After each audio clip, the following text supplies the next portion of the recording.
Uh, in my church group in Greenfield, Massachusetts, at the age of about 16 or 17, I had made a deal with my mom and dad. I was very, very close to my mom and dad. I'm a real mama's boy and got along with them my whole life, hardly even rough periods. And they went to the Congregationalist Church, the Church of the Covered Dish Supper, in Greenfield, Massachusetts. Massachusetts is an old enough state that you could not charter a town without having a Congregationalist church. And this was the first one in our town. I mean, from back 200 years ago. And I made a deal with my mom and dad that I wouldn't have to go to church services Sunday morning if I went to youth group Sunday night. So we had a pastor at that minister at that church that was fairly hip. You know, he's trying to deal with the children, play a Jim Morrison song once in a while, you know, play the Beatles, far out. And he sincerely wanted us to do some inquiry into theological questions. And I took it very seriously.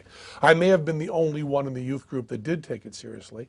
And I read the Bible cover to cover. And I think that anyone who is thinking about maybe being an atheist, if you read the Bible or the Quran or the Torah cover to cover, I believe you will emerge from that as an atheist. I mean, you can read The God Delusion by Richard Dawkins. You can read God is Not Great by Hitchens.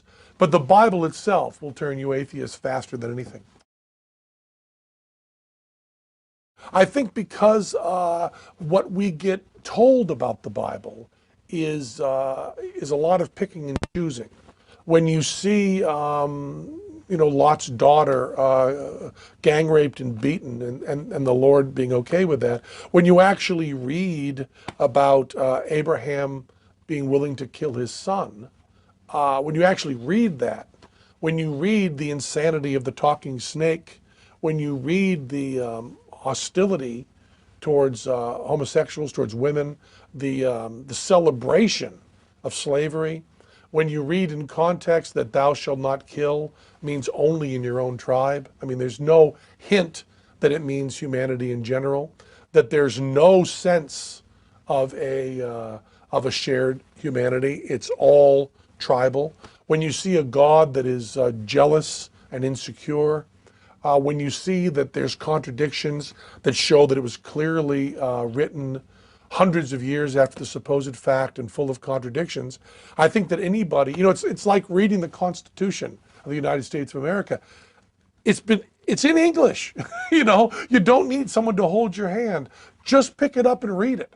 Just read what the First Amendment says, and then read what the Bible says. Going back to the source material is always the best. When someone's trying to interpret something for you, they always have an agenda. So I read the Bible, and then I read, Bertrand Russell, and I read a lot of other stuff, because in the Greenfield Public Library, the 900s of the Dewey Decimal System, I mean, one of the few people that still remembers it, the 900s are theology, and they're only about this long. I don't know if that's all on camera. They're only about this long. The one-armed guy who caught a fish this big. They're only about this long. And so I read a lot of them.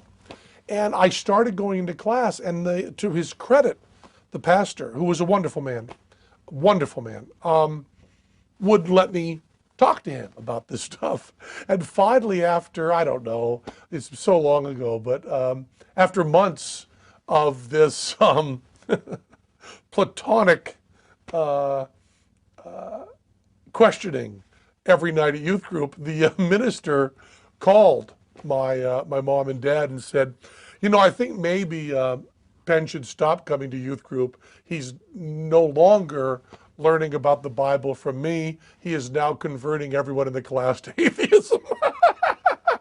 So I was asked to leave, very politely, very nicely, youth group. And then with the help of Martin Mull, Randy Newman, Frank Zappa, the idea that these three men were out of the closet atheists was so inspiring to me and so important to me.